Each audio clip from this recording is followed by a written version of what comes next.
جب وہ کہہ رہے ہوں والضحیٰ واللیل اذا سجا، ذرا اس کیفیت کو دیکھیں جب محبوب خود پڑھ رہے ہوں، اور جو حضور پر آئی ہیں اس کا ذائقہ، اس کا لطف، اس کا انداز بھلا کیا ہوگا۔ حضور جب رات کو پڑھتے تھے نا قرآن پاک، تو جو پکے کافر تھے نا، ابو جہل جیسے لوگ، وہ بھی جھاڑیوں میں چھپ چھپ کے مدینے والے کی تلاوت سنا کرتے، حضور کی تلاوت سنا کرتے تھے۔ یہی بہتر ہے کہ پردوں میں وہ پردہ پوش رہے، وہ اگر پردے ہٹا دے تو کسے ہوش رہے۔ رسول کریم علیہ السلام کی تلاوت کا سننا، قریب جانا، یہ اعجاز ہے۔ حضرت فاروق اعظم کہتے ہیں میں طبیعت کا بڑا ڈاڈا تھا، مزاج کا بڑا سخت تھا، زندگی ہمیشہ ڈٹ کر گزاری، باتوں پر کھڑا رہنا آتا تھا، پر جب میری بہن نے مجھے چند آیتیں سنائی نا تو میں تڑپ ہی گیا۔ کروں آیا سا مار مقامنے نو، ہن مینو مار دے لے چلو، اوے متے عمر دی عمر برباد ہو جائے جتھے عمر سوار دے لے چلو۔ یہ اعجاز ہے رسول کریم صلی اللہ تعالیٰ علیہ وسلم پر نازل ہونے والی کتاب کا۔ پھر حضور نے خبریں دی، نبی پاک نے خبریں دی۔ حضور نے فرمایا روم فتح ہوگا، وہ ہوا۔ نبی کریم علیہ السلام نے فرمایا شام فتح ہوگا، تو شام فتح ہوا۔ فرمایا ایران فتح ہوگا، تو ایران فتح ہوا۔ سراقہ بن مالک کہتے ہیں ایک گاؤں پر بھی مسلمانوں کی حکومت نہیں تھی، ایک گاؤں پر۔ حضور مکہ مکرمہ سے نکل رہے تھے، مدینہ طیبہ تشریف لے جا رہے تھے، ابھی راستے میں تھے، میں 100 سرخ اونٹوں کے لالچ میں معاذ اللہ حضور کو گرفتار کرنے پہنچ گیا۔ محبوب نے حکم دیا، حضور کا معجزہ میں نے آنکھوں سے دیکھا، میرا گھوڑا زمین میں دھستا چلا گیا، میں نے معافی مانگی، حضور نے معاف کر دیا۔ میں نے سمجھا اچانک ہو گیا ہے، یہ منوانا بھی بڑا مشکل کام ہے۔ شجر و حجر پہچان گئے، انسان کی نظروں میں شاکی رہا۔ یہ کچھ ایسے لوگ ہیں جن کو منوانا توبہ توبہ، ماننے کو تیار نہیں، دیکھ دیکھ کے بھی ماننے کو تیار ہے نہیں، ماننے کو تیار ہی نہیں۔ کہتے ہیں کہ میں نے پھر چاہا آگے بڑھنا، تو پھر زمین کے اندر میرے گھوڑے کے پیر دھنسنے لگے، پھر معافی مانگی۔ کریم تیرے معاف کرنے کی ادا پہ بھی قربان جائیں۔ یہ نہیں فرمایا کہ تو بار بار یوں ہی کرتا ہے، فرمایا معافی مانگتا ہے، جا میں نے معاف کیا۔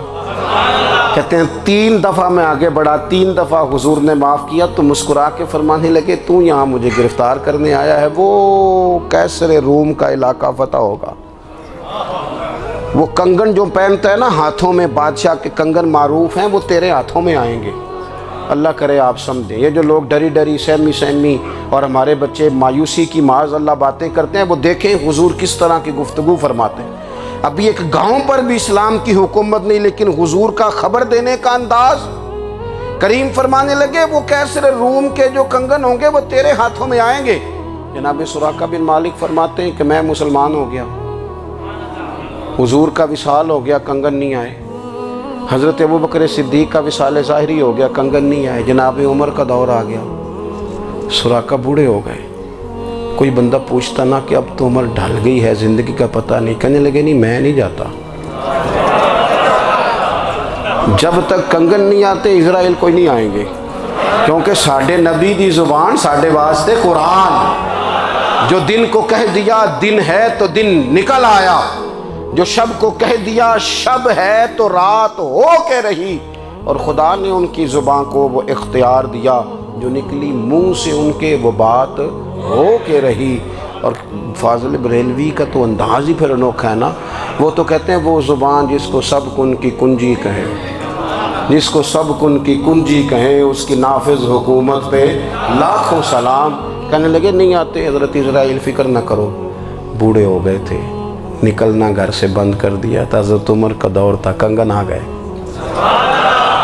حضرت فاروق اعظم نے ان کے پوتوں سے، نواسوں سے، بچوں سے کہا جاؤ بلا کے لاؤ، کا دادا جان بوڑھے ہیں، فرمایا تم کان میں کہہ دینا کنگن آ گئے، پھر تم دیکھنا تو صحیح۔ پھر حضرت سراقہ آئے، حضور نے جو خبریں دیں، نبی پاک علیہ السلام نے جو گزشتہ قوموں کے احوال بیان کیے، اور پھر میرے نبی پاک علیہ السلام نا دنیا میں عزتیں دینے آئے، عزتیں۔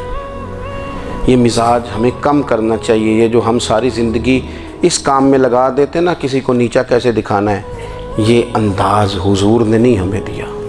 آپ دیکھو حضور تشریف لائے تو ہمیں پتہ چلا کہ حضرت یوسف جیسا سونا کوئی نہیں. حضور تشریف لائے تو ہمیں پتہ چلا کہ حضرت داؤد جیسی خوبصورت آواز کسی کی نہیں. حضور تشریف لائے تو ہمیں پتہ چلا کہ جناب عیسیٰ علیہ السلام کا فقر اختیاری کس طرح کا تھا. محبوب تشریف لائے تو ہمیں پتہ چلا کہ حضرت موسیٰ کا جلال کس طرح کا تھا. یہ تو حضور آئے تو نبی پاک علیہ السلام نے اس کی بھی عظمت بیان کی، اس کی بھی شان بیان کی. حضور نے بتایا کہ ابو بکر صدیق کی شان کیا ہے، فاروق اعظم کا مرتبہ کیا ہے، عثمان غنی کی حیا کیا ہے، مولا علی کی شجاعت کیا ہے، اہل بیت نبوت کی عظمت کیا ہے. حضور آئے عزتیں دینے. ماں کو عزت دی مدینے والے رسول نے. کہا جس کا باپ راضی ہو گیا اس کا رب راضی ہو گیا. فرمایا جو 2 بیٹیاں 3 بیٹیاں 4 بیٹی بہنیں یا ایک بیٹی یا بہن بیاہ کے آ گیا نا، اس طرح میری 2 انگلیاں جڑی ہوئی ہیں، میرے ساتھ جڑ کے جنت میں جائے گا. رسول کریم صلی اللہ تعالی وسلم نے عزت دی، عزت دی. حضور عزتیں دینے، کوئی اعزاز نہیں. ان پڑھ بندہ ہے، سادہ ہے، غریب ہے، مزدوری کرتا ہے، ہاتھوں پہ چھالے. یا رسول اللہ اس کا بھی کوئی اعزاز ہے؟ قربان جائیں، میرے کریم نے عزت دی. فرمایا محنت کر کے روزی کمانے والا تو اللہ کا دوست ہے. یہ اینٹیں اٹھانے والا، یہ مشقتیں کرنے والا، یہ صبح دیہڑی پہ جانے والا، یہ بیچارہ جو اچار سے روٹی کھاتا ہے، تو نے ہر شخص کی قسمت میں یہ عزت لکھی اور آخری خطبے کی صورت میں وصیت لکھی. رسول کریم نے ہر بندے کو اعزاز دیا، عظمتیں دی. حضور عزتیں دینے آئے.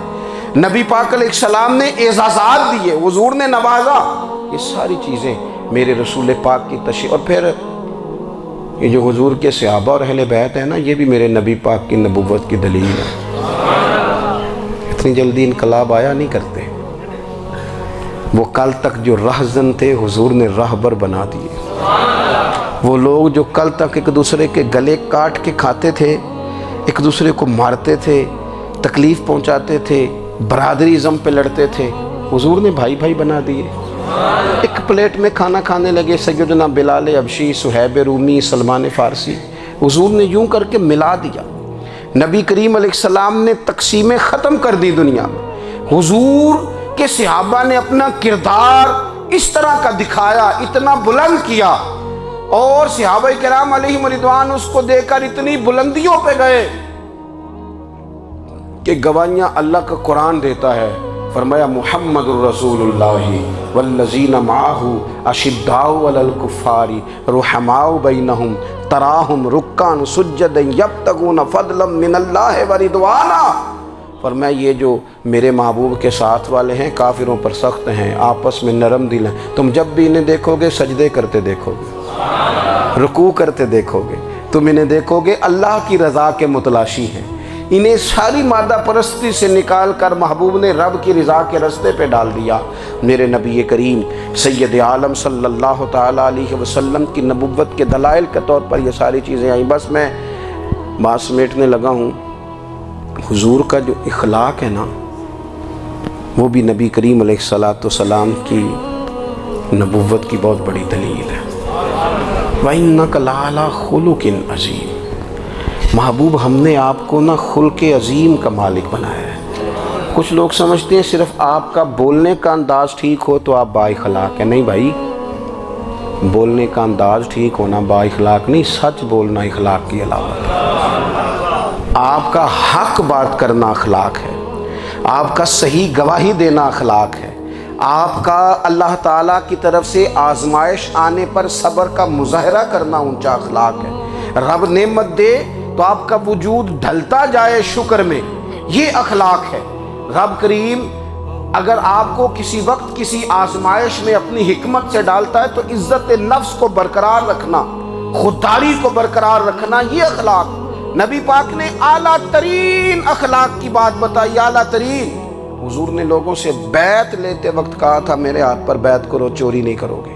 نبی پاک علیہ السلام نے مختلف امور پر بیعت لی. حضرت حکیم بن حزام کہتے ہیں حضور نے میرے ہاتھ پہ ہاتھ رکھ کے کہا میرے ہاتھ پہ ہاتھ رکھ کے بیعت کرو کہ کسی دنیا دار سے سوال نہیں کرو گے، خودداری سے زندگی گزارو گے، عزت نفس سے جو رب نے تمہیں دیا ہے تم اس پر راضی رہو گے، لوگوں کی جیبوں کو ٹٹولنا، دوسروں کی دولتوں پہ راج کرنا، دوسروں کے مال پر نگاہیں ڈالنا اللہ کے حبیب نے پسند نہیں فرمایا۔ فرمایا بیعت کرو کہ تم کبھی کسی سے سوال نہیں کرو گے، حد ہو گئی۔ نبھانے والوں نے پھر اس عہد کو نبھایا اور کمال کر دی۔ حضرت حکیم بن حزام گھوڑے پہ بیٹھے تھے، ہاتھ میں درہ تھا، وہ زمین پہ گر گیا، قریب غلام کھڑا تھا، حضرت حکیم بن حزام خود گھوڑے سے اترے، درہ اٹھایا، دوبارہ گھوڑے پہ بیٹھے۔ غلام عرض کرنے لگا حضور مجھے بتا دیتے میں اٹھا کے دے دیتا۔ آنکھیں چمک اٹھیں، فرمانے لگے کیسے بتا دیتا، اپنے رسول سے وعدہ کیا ہے کبھی کسی سے سوال نہیں کروں گا، کبھی سوال نہیں کروں گا۔ اللہ کے محبوب نے ہمیں اعلیٰ اخلاقی قدروں کی بات ہمیں سکھائی ہے۔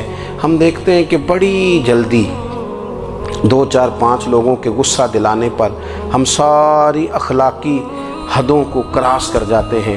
دوستو ہمارا ایک ویژن ہونا چاہیے، ہمارے ذاتی رویے بڑے معتبر ہونے چاہیے، لین دین کے معاملات کے اندر مسلمانوں کو بڑا صاف ستھرا ہونا چاہیے۔ ہمیں اپنی معاشی زندگی میں روزمرہ کے معاملات میں ہماری توجہات کا مرکز صرف اللہ رسول کی ذات ہونی چاہیے۔ رب کریم نے اپنی حکمت سے کسی کو کتنا دیا ہے یہ اس کی حکمت کے تقاضے ہیں، ہمیں اس نے جس رنگ میں جس حال میں رکھا ہے ہمیں اپنے رب کی رضا پر بہت زیادہ مطمئن ہونا چاہیے۔ اچھا پھر ایک اور بات، جن چیزوں کو ہم نے دکھ بنایا ہے نا یہ تو وہاں دکھ تھا ہی نہیں، مہینہ مہینہ چولہا نہیں جلا، لیکن کسی جگہ اظہار غربت ہے حضور کی اولاد پاک کا یا صحاب کا یا ازواج کا، مہینہ مہینہ چولہا نہیں جلا، لیکن یہ اخلاق عالیہ کا حسن دیکھو، اپنے گھر مہینہ مہینہ چولہا نہیں جلا، جو مانگنے آیا اسے جھولی بھر کے عطا فرمایا، کوئی دروازے سے خالی نہیں گیا۔ عزیز بھائی اگر زندگی میں اخلاقی قدریں ہم اپنا لیں اور ہم تھوڑا تھوڑا کر کے اپنے آپ کو تبدیل کریں، ساری زندگی توجہ رہی کہ فلاں کیا کر رہا ہے فلاں کیا کر رہا ہے، تھوڑا سا گردن کو جھکا کے اپنے اوپر توجہ ڈالیں، اپنے آپ کو وقت دیں، حضور کے اخلاق عالیہ کی روشنی میں، تعلیمات حسنہ کی روشنی میں ہم اپنے کردار و عمل پر تھوڑی توجہ دیں۔ اس وقت بہت بڑی تعداد میں امت مسلمہ ہے، اور ایسا نہیں ہے کہ دولت نہیں ہے، دولت سے بھی سرشار ہیں، ہمارے ہاں بڑے بڑے انجینئر ہیں، بڑے بڑے ڈاکٹر ہیں، لیکچرار ہیں، ہمارے پاس بڑے بڑے ہاسپٹل ہیں، بڑا کچھ ہے، لیکن کردار و عمل کے بادشاہ، اپنی زندگی تقوی کی روشنی میں گزارنے والے ان لوگوں کی تعداد کم ہے۔ اگر کوئی آج بھی سارے کام نیک کرے لیکن جائیداد میں سے بیٹی کا حق رکھ جائے تو پھر اس نے کیا میلاد منایا ہے؟ اگر آج بھی جو 2 4 لوگ بیچارے اس کے زیر دست ہیں، ملازمین ہیں، ان کے ساتھ اس کا رویہ انتہائی سخت ہو تو اس نے کیا میلاد منایا؟ اگر آج بھی وہ برادری ازم کی بنیاد پر دوستیاں کرے اور چھوٹے بڑے کی وہ تقسیم رکھے، جسے حضور نے فرمایا کہ قبیلے تو تعارف کے لیے، ورنہ کسی عربی کو اجمی پر، گورے کو کالے پر کوئی فضیلت نہیں۔ اگر کوئی آج بھی اس برادری ازم کا قائل ہے پھر اس نے کیا میلاد منایا؟ اگر کوئی شخص آج بھی اپنے آپ کو مادہ پرستی میں پوری طرح دھکیل چکا ہے اور رضا الہی کا مسافر نہیں بنا تو اس نے کیا میلاد منایا؟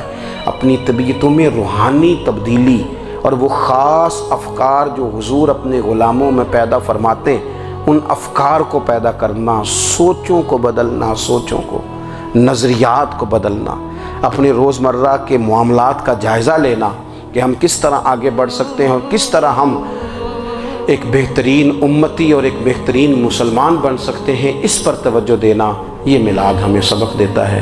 اللہ تعالیٰ مجھے اور آپ کو عمل کی توفیق عطا فرمائے۔ آخر دعوایا ان الحمدللہ۔